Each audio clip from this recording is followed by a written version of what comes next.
Would you like to know more about mindset and how you can use the power of your mind to help change your life? Then stay tuned, because coming up in this episode, I'm going to share with you a recent interview that I did with the guys over at Happy Days for Everyone.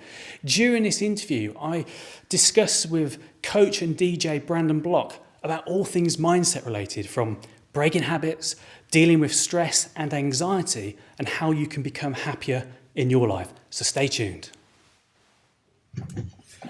Live on Happy Days. Well, as you can see, I've been having some happy days. I've been away, I've been travelling, and just having some wonderful time. We had some great festivals recently with Tent Talks. We've had some great feedback from all the projects we're working on, and as you know, on Happy Days, we do some fantastic Facebook Lives with incredible people who we bump into on our journeys, who follow us and who we follow. And tonight is no exception. I have Christian Baker. Hello. I'm going to tell you a bit about Christian, and also I will talk a little bit more about what's been going on in Happy Days anyway, but it's lovely to be here again. We haven't been online for a couple of weeks. So, as you can see, I've got a bit of a tan going on, which is lovely. So, Christian basically is a world-renowned hypnotherapist. And he has an amazing commitment to his people and he coaches. He's also a life coach, an NLP practitioner, and encompasses a whole world. And I know we meet a lot of people in that field, but what we tend to do is talk to people who we resonate with, people we like, and people who say something to us which resonates with what we're trying to achieve. And that's just sharing incredible stories for you to watch and listen and, take what you need from. And I watched your video earlier about non-smoking and stuff like that. And what I found, it was really cool. Just reminding me about, how to change your mindset and literally get that system set in place. And, the old behaviours, when they come back, you realise what they're coming back for. And it's not particularly for any other reason than just to get a little niggle. So I loved your video, mate, and I'm really pleased to have you. And you've got some great content on your whole site as well. So you've obviously been building that for a few years, and that's what I want to talk to you about. Obviously, your journey. You coach people, obviously. You're helping goals set, achieve goals. I'm a goal mapping practitioner. Have you heard of goal mapping? I've heard of it, yeah. Okay, so that's a real cool model I really like. And I think I'm just going to... What I find is that people have to be in a certain mindset to be able to achieve goals, right? Mm-hmm. What happens is, in my experience, what I've found is when I worked in the drug and alcohol field, and I was trying to set goals with clients and people trying to move it on in their lives, and when lives are pretty bad, it's very hard to look at a positive future, because you're not living it, because you generally live in your mistakes from the past, because that's where you are. And the fact is that if you aim for a future and you come against many obstacles, especially when your entrenched behaviour is involved in that life, and you don't achieve, you often beat yourself up and say, I'm not going to try that again, which is a real shame.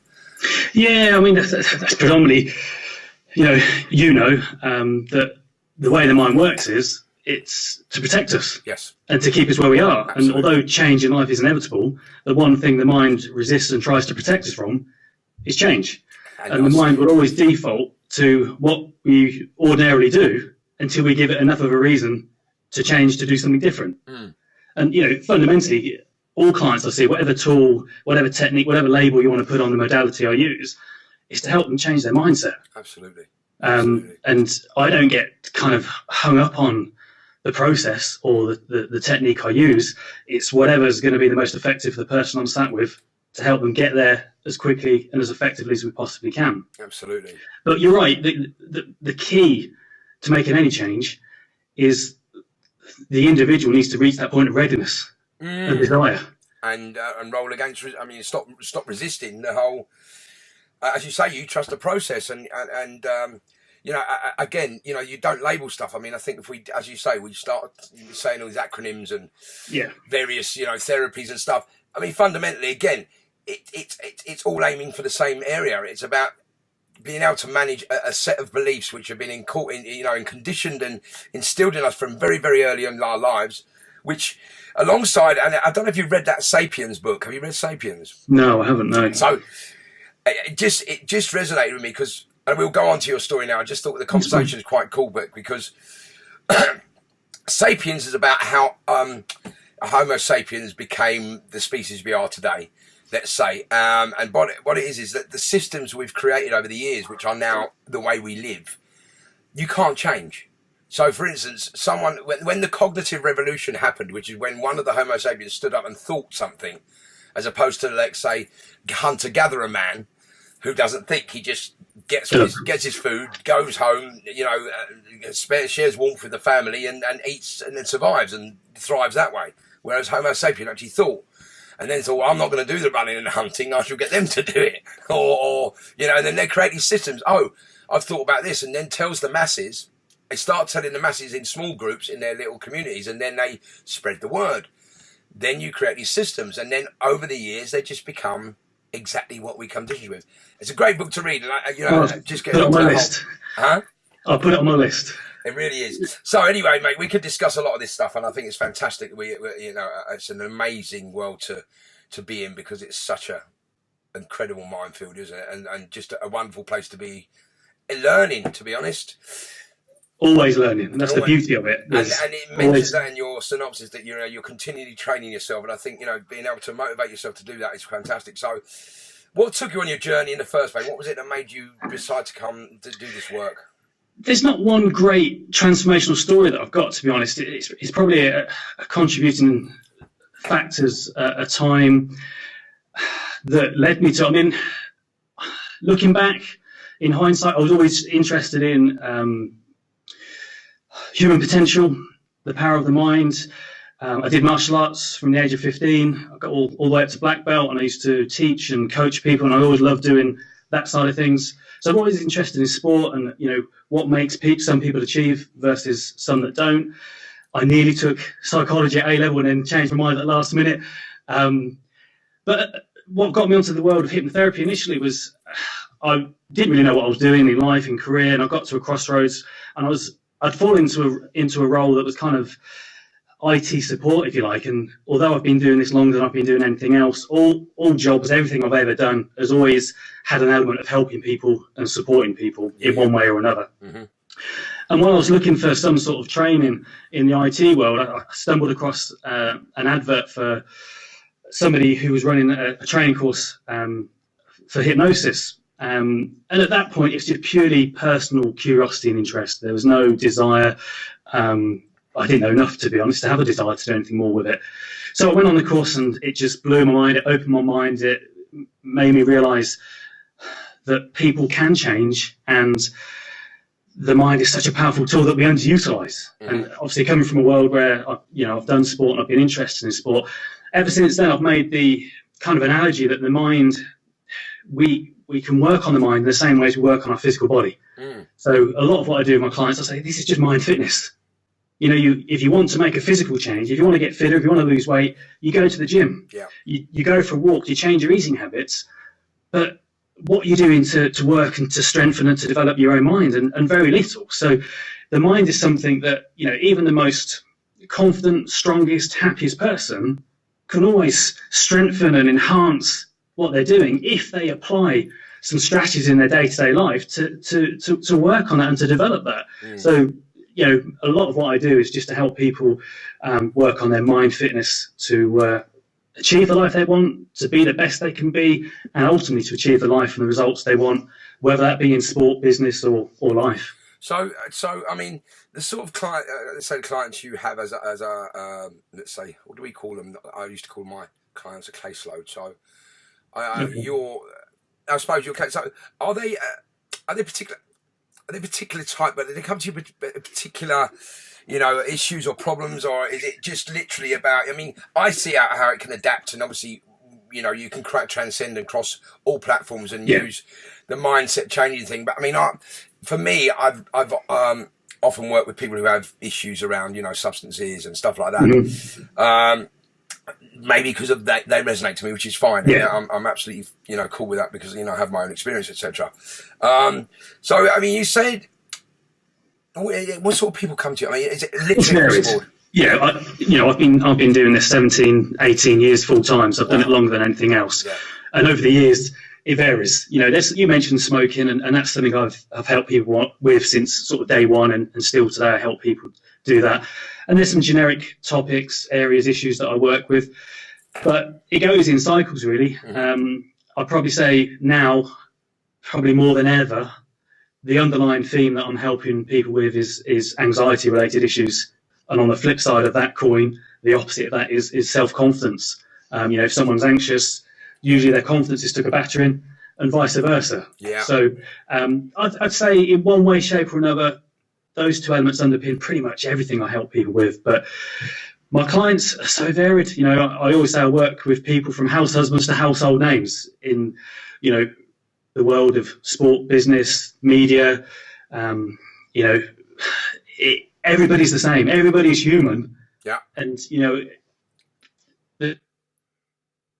my fans knew I was sat here in front of you, they'd be surprised because they perceive this persona to the outside world, that they've got their stuff together and their life's amazing. But everybody, are only human. So we all have the same thoughts, feelings and emotions, stresses and strains. It's just how we deal with it. And that's where I kind of relate it back to mind fitness. People assume because I know this stuff, I don't get affected by it. But, that's like saying, a physio never gets injured. Yeah.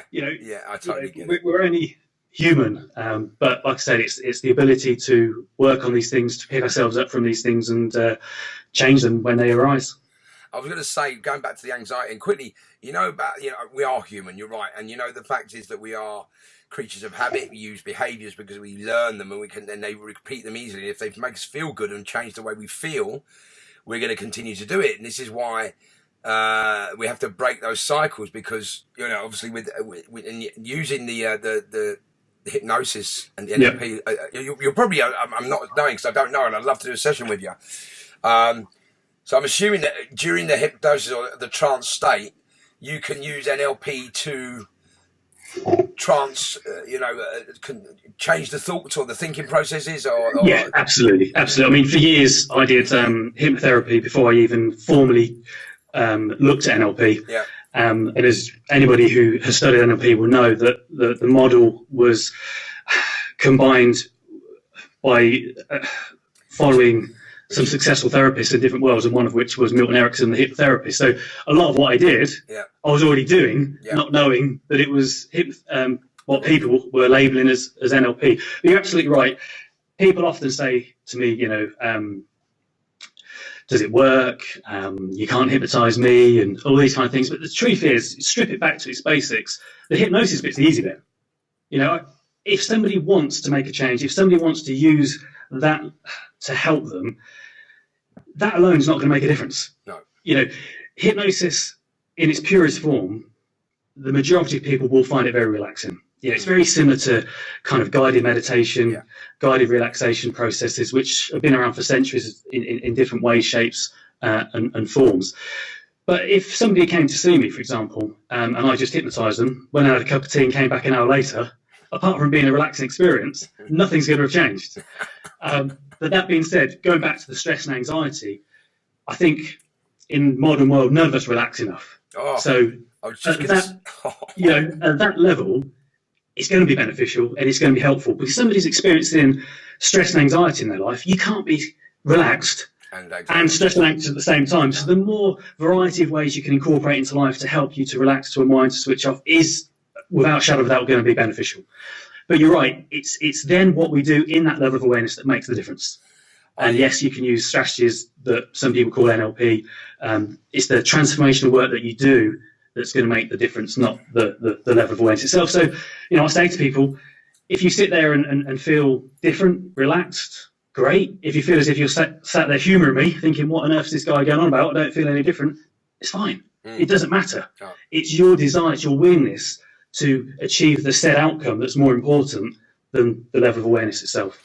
I was going to say back to the anxiety thing because I get that whole awareness is the key. We know that, aware of how we are and how we're being. Because I hope you don't mind. Just open this up a little bit. So look, the way in my experience, I've seen I've seen. So you mentioned that we live in let's say we live in a stressful world, okay, which we do. So often our default when we get out of bed, let's say, will be automatically back to a level of stress. Yep. Not always good. So it's like maybe a slight negative bit of stress because we're thinking about what we haven't done yesterday often. Yeah, or what we need to do next week, or what am I having to do, as opposed to saying what do I get to, I should be excited about what I'm going to do, because we live in that negative stress. The future is fearful, the past is often not good. So when you look at how to resonate that on a happier level, so I mentioned something the other day. I said, look, if you go see a therapist and they say go to your happy place, it takes you 20 minutes to cut out the rest of the reality and then get to this place of relaxation where you can actually experience your happy memories, because of so many often the norm is that we often go to the stuff we read, the stuff we learn, the stuff we hear, the stuff we watch on Facebook, social media. Yeah. All impacts on that. So what you're doing is they know how to market this stuff now, don't they? So they're impacting on your stressors to get you a reaction, and it's not, if you get the happy films, they're not as many as the violence or the Sure. the documentaries and the dramas and all that stuff, because it gets that's where we live in our default behaviours. So does that make sense? Yeah, absolutely. And people like to feel different, so of course they do. They like to feel the extremities, and often, like you say, the default is the negative ones. Yeah. What you said though is true, that often people I see who are struggling, suffering, going through stressful and anxious times is they're either spending too much time living in the past or too much time living in the future. And one of the things I say to people is what we need to do is dehypnotise you from your conditioning of what's got you to that point in the first place. But more than that, moving forward, unless you change what you do day in, day out, you're going to get back to the same place. So it's about helping people to get out of their own head naturally, so they're not living in the past and the future. And the saying goes, you can't change what's happened. No. You can change how you allow yourself to react and respond to it, no more than you can change what happens in the future. You can plan for it, you can prepare for it, you can get excited about it, but you have to do all that in the here, the now, the present. So the more we can get out of the past and the future and just be, the power of now, the here, the now, the present, whatever you want to call it, the better off you're going to be. Absolutely. And there's so many different ways of doing it. Whatever is your default. Some people like to go out in nature, go for a walk. Some people like to play with their pet. Some people love going to the gym or going for a run. Yoga, meditation, music, as you're a big fan of. So many different ways to do it. There's not one size fits all, is what I'm trying to say. And it's about finding what works for you, but also recognising that variety is the king. Yes. Because if you, for example, love going for a walk and you open the door and it's absolutely chucking it down and you're thinking, not today, thank you, you've lost your only outlet. So if you weave into the fabric of your day-to-day life different outlets, different things that you like, that you enjoy, or just get you in the moment, the better off you're going to be. And without preaching to converted, often people who have problems with overeating or substance abuse or smoking, those stimulus, those external factors are helping people to escape from the past and the future and just be in a different altered state. Absolutely. So it's about creating natural, healthier, more enjoyable. And the times I've worked with people who have had history of substance abuse, and they say that's the best drug I've ever had. Once they've experienced the hypnosis and that kind of mind quiet that you can ultimately get to, it's a fabulous place to get, and it's free, it's natural. You just said the word. You said the word. It's freedom. Yeah. You've heard of Wim Hof, I'm sure. So yes, yeah. So fascinating man, isn't he? Yeah, incredible. So going back to that whole thing about being in the present moment, and then obviously be able to get into a trance or meditational state by the deep breathing, but heavily deep breathing, and then letting go, and then obviously holding your breath, because you are then opening your pituitary gland and your hypothalamus and all the bottom of your brainstem. And I had a moment. I've actually managed to do that, which I would have been the most skeptical person ever. You can imagine. I just was. It was just, I can't, But I've opened my mind a lot, and I think that anything's possible. I really do. And that whole thing about just getting out of that space and being able to elevate or even just raise your Consciousness. Sorry, I don't know what's going on with this bloody thing. Sorry, mate. Man in demand. No, I don't know what's happened. That's it. Sorry. So, yeah, in theory, so that getting to that stage of just complete and utter consciousness, like, and Joe Dispenza, for instance, you must, if whoever's watching this, just check out Joe Dispenza and also check out Christian's videos at some point as well on his website. But we'll talk about more. So, get into that space of clarity and. As you say, and I noticed myself, and I use that tool, because I'm actually, a lot of the tools I've learned, if you actually put them to use, they work. Funny that, isn't it? It is funny. Because you know what, I know they say that, people often have the best suggestions, but they never do it themselves, which is always good, because you project your stuff because you learn it, but you're too fearful to do it yourself. But but also I think there's that thing that we're guilty of, is that often these techniques and these strategies, whether you learn them from a book, watch a video, or are taught it personally, often they're so simple that people overlook it, because it's almost like, well, they're in such a negative place that how can something that simple help? And also, people, all the philosophers, right? You've seen these readings and teachings for thousands of years, right? If you reword them and just take out modern life, it'll be the same. If you take out the series of advancements from, say, I don't know, whoever, Socrates and Epictetus and all these philosophers who thought the first early thinkers, that thinking mad, so it's really crazy that you read the stuff that they write and some of the quotes and you think they knew this stuff, they knew it, they knew the human condition thousands of years ago. And what's happened is it's been masked by the systems to control people, and through those implementation of those systems, they become so entrenched in our society that you cannot change them. It's the way we live, and our beliefs come from those systems because those systems have been brought along through our generations and just modernised. And the system we're in at the moment is a technological revolution, which is frightening. It's a different world, isn't it? But like you say, the essence of what can help has been around for a long time, and there's very little new information and ways out there. It's just a different way of presenting it. And I say to people, I don't have the answers. What I'll share with you is my spin on what I've picked up and what I've learned. And it's the thing, even things like The Secret, when that was popular a few years back, the teachings in that have been around forever. Yeah. But it was just packaged and marketed in such a way that it was new to a different generation.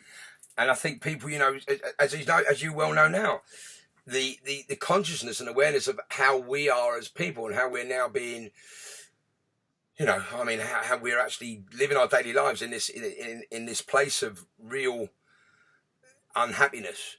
And I'm not saying it's for everyone. I am generalising. I shouldn't. I don't mean it like that. But I'm just saying, when you the constant and awareness of how people are feeling on a daily basis, and this is why we do the stuff we do, because without being connected, which we're not now as we should be, because we're alienated and we don't talk.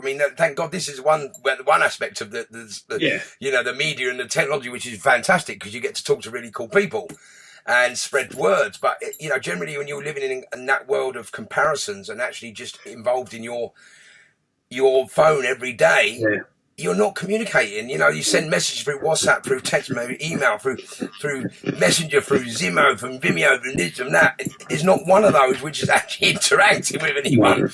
No, human contact, human interaction is definitely disappearing, and it's definitely a huge contributor to people's levels of distress, anxiety, unhappiness. And like you say, it's a sweeping generalisation, but it's part of modern society. And I think you've mentioned the word a few times, awareness, and I think that's key, isn't it? Because the awareness that it's happening, unless people are aware of it, they can't change it. No. But also having the awareness that these tools are magnificent. My ability to reach more people has changed tremendously because of technology. When I first started out, I had to pay a fortune to have an advert in the Yellow Pages. Of course. It's before websites. But now, through live streaming, through blogging, through YouTube, through all the different social media channels, I'm able to reach people all around the world much more faster than ever before. Absolutely. But that being said, when you're on there, you can get sucked into that curse of comparison and forgetting that you're only ever seeing people's highlights. You're only getting to see people's show reel. You don't get to see the crap, the negativity, the hardship, the struggle, the adversity that they face, because nobody wants to see that. Nobody wants to share that. And let's be honest, if you saw people sharing that all the time, we'd be saying, God, they're so negative, get off. Yeah. So you can't win either way, can you? And on the other side, if you saw someone who was so happy, the other people who weren't feeling happy, you'd go, I'm not watching that anymore. It's balance. I get it's you. balance. You're so right. I mean, it's that whole, as you say, it's just that whole, I suppose I don't know. I'm thinking that yes, it's a remarkable tool for connecting people, but it can, as you say, the masks you live behind and the filters you live behind, because I think it's that comparison thing. I've got to look like this or this or this or this, or have this and have this and have this and have this and have that. You're not you. You're not being the true you. You're just being an image of something you see, or trying to be something you aspire to be, as opposed to just living in that moment, as you say. And I've found myself more recently, and I think it's a fantastic tool, as you said, to, inner critic, whatever you want to call it, running away yourself, getting involved in that whole thinking cycle of rubbish, and then all of a sudden thinking, right, do I need this now? Now let's just focus and centre, and within 3 minutes you're there in the moment, and everything's forgotten. It doesn't take long, does it? It doesn't. And you know what? If you get into that practice, you can.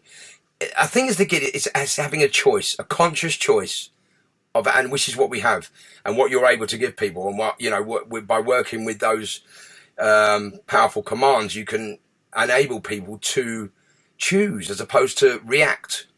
Absolutely. And then, as you said earlier, it goes back to then you have the freedom of choice, don't you? Absolutely. And everybody I work with at some level are chasing freedom from something, and ultimately greater happiness, whether they realise it or not. And even with this comparison of what everyone else has got or what you feel you should be doing, without realising it, people are chasing these things externally to fulfil a greater level of happiness. Of course. But they get these things, and they don't feel any different, and that's why they keep chasing, and they keep chasing. So when they get out of that kind of chase and just spend more time kind of being more present, centered, balanced, appreciative, grateful for what they've got in the moment, then it just changes everything thereafter. I mean, what you just said, the key. I mean, look, everyone says happiness is the word now, the key word, the buzzword. And, to be happy is to be, I mean, it's great if you can do it. And, people say, and I read this the other day about it. We're in search of happiness now because it's hard to find. But if you can. Is that you or me? I have no idea. Sounds like some aliens joined us, though. Yes. Hello. There you go. Oh, there. Pop in. You happy? Good. So we can spread the word to different galaxies. Someone's happy. So, again, it's in search of happiness, and it's like this. We have to strive to be happy. Whereas if you, and look, I know the world is very tough, but if you can get up and say, "I am happy," you do that command. As you say, if you can't be anxious and joyful, you can't be stressed and relaxed. No. So you can't be happy and sad. So if you can say that, change that language and say, right, okay, although things aren't all going my way right now, as you say, gratitude, I'm still grateful, I'm still happy to be here. I mean, I had a horrendous day today and yesterday, but, I'm smiling about it now. I think also that's, again, people's awareness of the definition of happiness. Yes. I think you and I are both saying that happiness isn't walking around with that smile on your face 24/7. For some people, it might just be that inner peace. It might be that moment of joy. It may be a feeling of contentment, a moment of being centered. And an interesting topic or concept that I remember speaking to one of my colleagues about, and that was, I think it was in his book, Mental Ketchup, a guy called Jamie Edwards. He talked about positive thinking and negative thinking.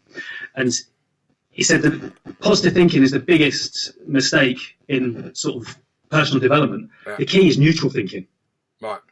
Yes. And that's what we're just talking about. It's not expecting to live and be positive 100% of the time, no more than you should be negative 100% of the time. No. But you have a balance. The power of now is being in that neutral, in the moment. Yeah. that joy of admiring that sunset, listening to the sound of the baby chuckling, spending time with a loved one, looking at the open fire, whatever it is that captivates you in that moment. Yeah. It's having more of those moments. Absolutely. And, the mistake or the unfortunate thing is too many people spend their whole year chasing their annual holiday because that's the only time when they get that downtime. Yeah. But there's many precious little moments you can have day to day, which if you just gave yourself permission to do, will make such a massive difference to your perspective, to your outlook, to the way you think, the way you feel, and ultimately your mindset. Brilliant. Right, I'm going to say something because I wanted to just say something about that last statement you made, which is about changing one minute part of your routine in a day, on a daily basis, is a goal achieved. And you can then pat yourself on the back for doing that. Absolutely, and it's one of the things I get some of my community, if you like, whether that be blog readers or YouTube viewers or my email kind of subscribers, is to set themselves a 28-day challenge every month and literally do exactly that thing. Do one thing every day that's going to move you closer to the outcome, the result that you want, or just enhance your life in some way. And it can be small things. And, you've probably come across the concept of Kaizen, the constant never-ending improvement, yes. Which, the 1% principle, if you just applied a 1% positive change in your life every day, the compounding effects of that are going to be tremendous. Absolutely. So, I'm a massive advocate of making small changes, and small changes, small shifts can lead to massive, big differences in life. Absolutely. And now, so this brings us to the Happy Hub, because you're obviously partaking in our wonderful journey, and your content is available to people to see on the Happy Hub, and part of Happy Days for everyone. And that's what our ethos was when we first sat in this office, myself, Michelle, and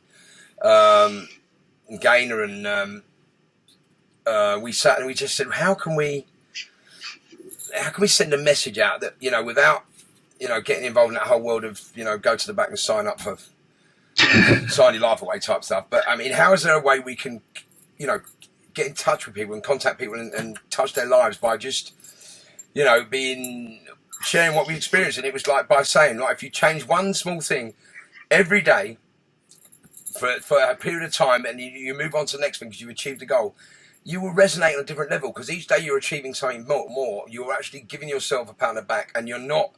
And then what happens if after a period of time you'll resonate at a completely different level? And if you do come down for, let's say, have a bad day or a very traumatic experience, you actually won't. Your brain won't allow you to go to the levels of or depths of despair that you had previously felt. No, because you're stretching, you've grown. Absolutely. So you're helping people overcome anxiety, predominantly on the hub, which is brilliant. Explain. I want you to explain anxiety for people. Okay. I think before we do that, if I just give my very brief definition of how the mind works, because, when I speak to people, whether that be on the phone, by email, or in a session, the one thing that always makes a difference is that shift in awareness. Once I have a greater understanding, once I have a greater awareness, you can just see the kind of penny drop, it clicks, and okay, now I get it. Then it's much easier to do something about it and change it.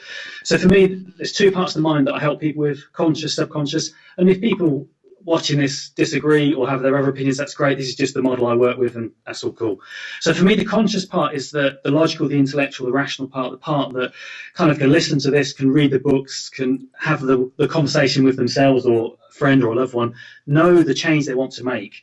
But understanding it and doing something about it are two very separate things, because the conscious mind is almost like, if you imagine the iceberg, the tip we see above sea level looks vast and phenomenal, but compared to what's underneath, it's a small bit. Yeah. So when you only work at that level, that's when you're going to come against resistance, that's when you're going to come against limitations, because you're only utilising that small part of your mind power. So the other 90%, the subconscious, is the part that controls all that programming, all that conditioning, all those beliefs that we talked about earlier. And let's not forget that many of those beliefs are good ones. Yeah. Many of that conditioning is positive. Absolutely. No thought, feeling, habit or behaviour is a bad one until we don't want it anymore. Yeah. But what we've got to remember is that part of the mind, as we said earlier, is primary objective is to protect us and to keep us as we are, stopping us from changing quickly and easily. So when we reach a time or a point in life where we're doing something or thinking something or feeling a certain way that's no longer helpful or beneficial, that's where that frustration kicks in, because consciously we get it. Intellectually, we know it, but that part's now fighting with this part that's been ignored, that's been neglected, that's not been addressed. So we need to help to make the changes at that level of awareness, so the two are working together rather than having that internal fight and struggle, which often people experience. Does that make sense? So for me, the hypnosis is the fastest and quickest way of doing that, and that's what the level of awareness allows us to do, is to open up that part of the mind, to make the change at that level. We don't say or do anything that we can't do consciously, but just by doing it in a different level of awareness, almost kind of fast tracks the process. Yeah, I get that whole, it's that power of suggestion, isn't it? It's the thing about the subconscious. I mean, I'm aware of hypnosis. I'm aware of the goal mapping is very good for the left and right brain stuff, or whole brain, let's say. But yeah, I mean, it's a fascinating thing to the brain is such such an incredible machine, but with some really good nurturing, you can change it by taking it out of the. I mean, look, this brings us back to the, our stressful lives, doesn't it? Because our protector, or our subconscious, or our instinct, or our animal brain, or whatever you want to call it, is always on the lookout for us to survive and thrive.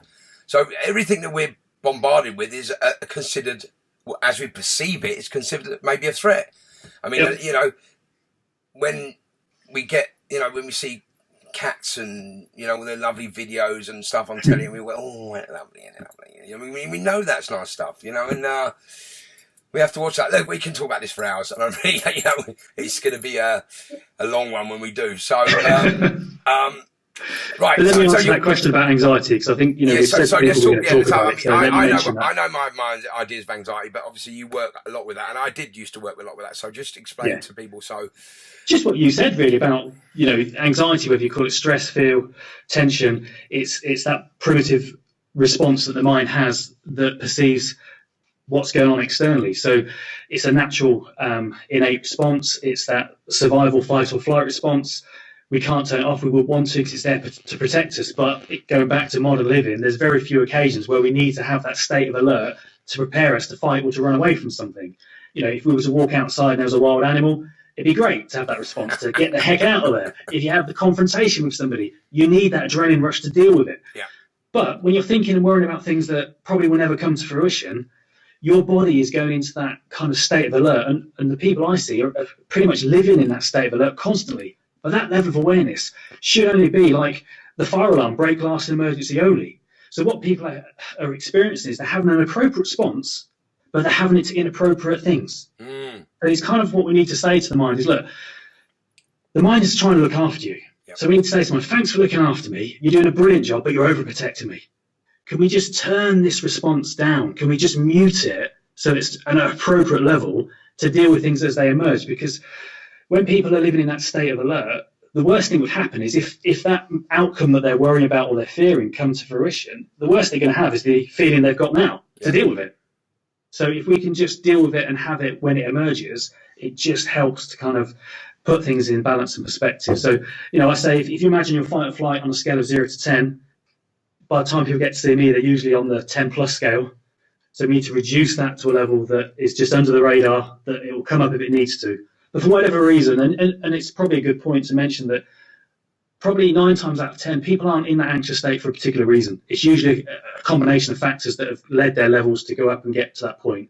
And then the mind's just thought, this is what we do. So it keeps repeating it. Yeah. So using the power of hypnosis, we look to reset that, but also consciously we look to utilize those strategies that we talked about earlier to help people implement things in their day-to-day life, to make those daily changes, to work on their mind fitness. And think of the mind like the computer and technology. Your phone's constantly being updated, your computer's constantly being updated. If you were using technology that's 5, 10, 15, 20 years old, you wouldn't expect it to function how you want it to today. No.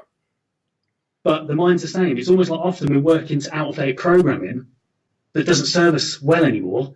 So we just need to upgrade and update the neck-top computer and get the mind's condition and program working for where we are in our life now, not for where we were 5, 10, 15, 20 years ago, or whatever the time scale might be. And if we can get the mind up to date, then that's when you have a more up-to-date, appropriate response to things that are going on now rather than in the past or the future. Mate, incredible. I love to. We've overrun a little bit. We could talk all day, I'm sure. We could. So I'm going to say thank you for joining us, Christian. It's been brilliant. You're welcome. Thanks for having me on. It's been a pleasure. And I'm really pleased that you advocate for the Happy Hub, and you're one of our practitioners, etc., which is fantastic. People, you can come see Christian's stuff on the Happy Hub, where that is at happyhub.com. Yes. Just to search for it on Google, and you can find it on the Happy Days page as well on Facebook. What's next for you, mate? What's happening in your life? It's always trying to improve and spread the word more. And probably the next thing I've got coming up is I'm getting very close to launching my podcast, which I'm hoping that you'll be kind enough to come on as a guest for, Brandon. Million percent. Yeah, podcasting's the next thing to launch. And then it's just continuing to produce more videos and programs to help more people to believe in themselves, to take action and to live the life and get the results they want. It's brilliant. Thanks for joining us, mate. And briefly, while everyone's online, just to let you know, I've started my thanks once again, starting my support group on Wednesday evening at the Ministry of Sound called Tuned Out. There's details. The Tuned Out event is up on Happy Days. So if you want to come along, let us know. There's not many spaces left, so please let us know. And it's about just a sharing group for people of all walks of life, predominantly entertainment industry, but it's not specific. Just a space to come and talk about exactly the issues that are, going on. It can be happy, it can be sad, it can be anything, but it's just a safe space to come and get together. You're more than welcome, mate. And thanks for joining us. It's been a fantastic talk. I mean, I love this stuff, and I think you can be too aware, so don't, because you can get involved in that. But awareness is the key, everyone. And I think the fact that if you're aware of how we're thinking, how we're feeling emotionally, spiritually. What I do in the mornings is often I do a check-in with myself, and I sit down for 2 minutes and say, "What am I thinking today? How am I feeling?" I don't look at my phone. I don't interact with any of that. I just wake up thinking, how am I feeling? How am I feeling emotionally? How am I feeling spiritually? How am I feeling mentally? And I ask those questions, and I think, right, if I'm feeling like this, what can I do to change it? Do I have a reason to feel like this, and is it going to serve me today? And often the answer is no, so I have to change everything. And one little change will spur you into action, and you can get. And that's what I was going to add, Brandon. If people just cut through the overwhelm and strip it back to its basics and just ask themselves, what's the one thing I can do today? Yeah. What's the one thing I can do today that's going to enrich me, that's going to empower me, that's going to make a positive difference in my life? And just focus on that one thing and just do that again the next day and the next day and the next day. And before you know it, things will continue to move in the right direction. And on top of that, yes, it's exactly right. And the one thing that you can change every day, people, could be a thought. It could be a thought, an emotion, a feeling, an exercise, a duty, a chore, anything that you're not doing the same as you did the day before will be a positive move in a change direction. So with that in mind, we're going to all love and leave you. Ding! Have a lovely evening, everyone. Christian, thanks again for joining me, mate. It's been brilliant joining us on the show. Good luck with everything. And once again, you can get Christian's stuff from the Happy Hub. And if you want to enjoy more of his videos and stuff, just go on his website. And take care, everyone. Have a lovely evening. Happy days for everyone. And, cheers, guys. Thank you. Thanks for watching. If you have any comments or questions, leave them below. And if you know anybody else who would benefit from watching that video, please feel free to share that with them as well. Remember, what your mind believes, you will achieve. So allow yourself to think differently, believe in yourself, take action, and you can achieve the life that you want.